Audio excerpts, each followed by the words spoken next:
গরম করে নিতে হবে, না হলে এটা কালো হবে। এরপরে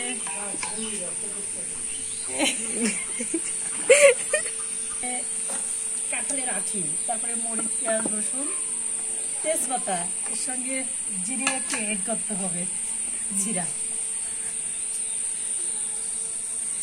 তারপরে এটা ভালোভাবে সিদ্ধ করে নিতে হবে। একটু এবার থেকে তারপর স্টার্ট করেছো? হ্যাঁ। আচ্ছা, এটাকে এখনো সেদ্ধ হয়নি গো, এটা প্রায় সিদ্ধ হয়ে গেছে, কিন্তু আর 5 মিনিট সেদ্ধ করলে অনেক সুন্দর হবে। তারপরে এটাকে ঘাঁটি রাখতে হবে। এটার ভিতরে দিতে হবে পরিমাণ মতো লবণ,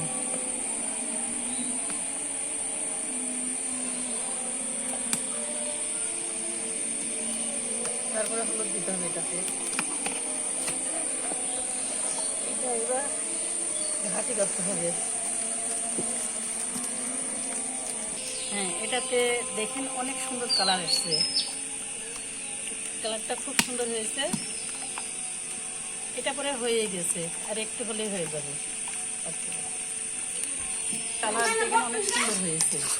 এটাকে এবার তেল দিব, আর তেল দিতে হবে। এটাকে নামিয়ে দিলাম।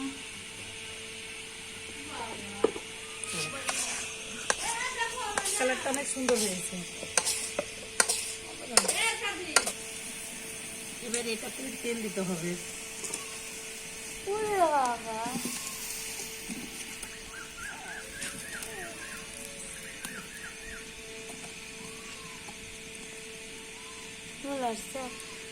এটা পরিমাণ মতো তেল দিতে হবে।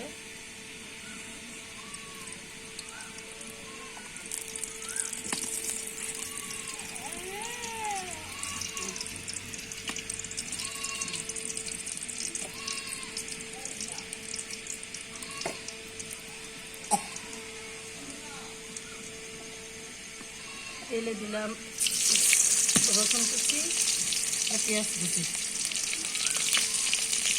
এটা একটু নেড়ে নিতে হবে।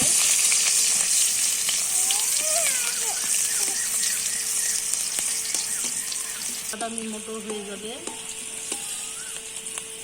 তখন এটাতে জিরে অ্যাড করতে হবে।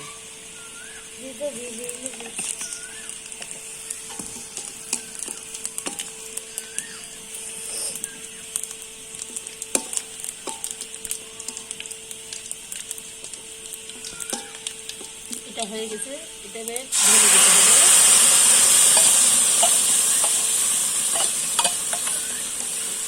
এটা ভালো করে নেড়ে দিতে হবে।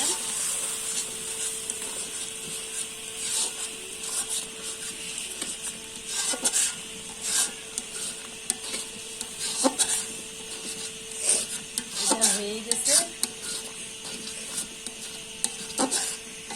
এটাকে নামিয়ে নিতে হবে। হয়ে গেছে, এটা বাটিতে বেড়ে নেব। এটার অনেক সুস্বাদু হয়, যতই কাঁঠালের আটি হোক না কেন, তারপরে এটা খুব সুন্দর হয় খেতে, রান্না করলে খুব ভালো লাগে। আপনারা সবাই একবার রেঁধে খেয়ে দেখবেন।